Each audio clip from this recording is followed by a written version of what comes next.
are some of the sites that were going on in downtown Wilmington near the waterfront on Sunday.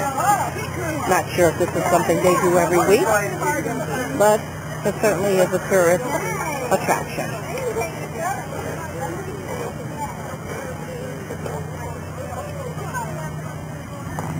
You pay $4 and you can take a cruise on this boat.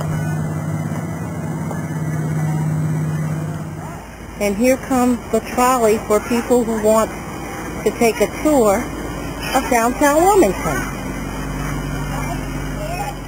If you don't want to take a trolley around Wilmington, you can take a horse and buggy ride, as exhibited here. The horse is raring to go.